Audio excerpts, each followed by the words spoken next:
Hello, my name is Rebecca Hammond. I'm a clinical imaging specialist with GEOEC. And I'm Sean McClendon. I'm the same title, Clinical Imaging Specialist for GE Healthcare Surgery. We're going to show you some of the brakes and locks on the C-arm to help you with positioning for your surgery cases.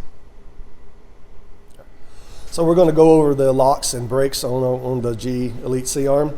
So the first one we're going to go over is the actual brake lock of the C-arm, is the floor lock. You depress the pedal down, it allows no motion forward or backward of the system. When you unlock it, it allows complete motion forward and backward. All right. The next one we're going to go over is the steering handle. You turn the steering handle side to side. It allows you to be able to move the system straight sideways, either direction. And then when you turn the handle straight forward, notice the wheels turn back and allows you to move the C-arm forward and backward.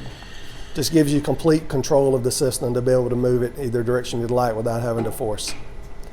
From there we move to the what we call the wig-wag lock or pivot lock. You have 10 degrees of rotation either direction. The C-arm rotates sort of in a pivot, in an axis form, as an arc, so you have to remember, be very careful when positioning using this lock because it moves really easily and it moves 2 directions at one time.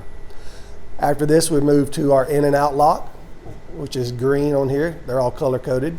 It has 20 centimeters of travel in, 20 centimeters out. It allows you to be able to maneuver the C-arm straight in and straight out without having to move the whole system. From there, we move to our cranial caudal brake. Unlocking it allows you to turn the system completely upside down either direction. You can turn it to where you move the detector on the bottom and the X-ray tube on the top. You can do this either direction and come back to an AP.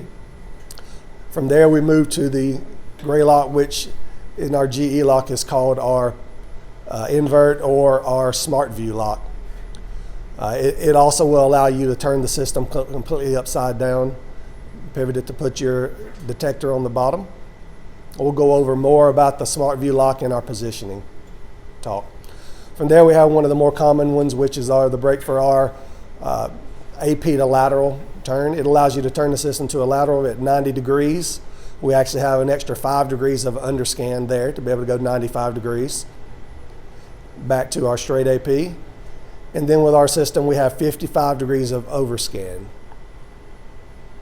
And then we take it back to 0 to straight AP.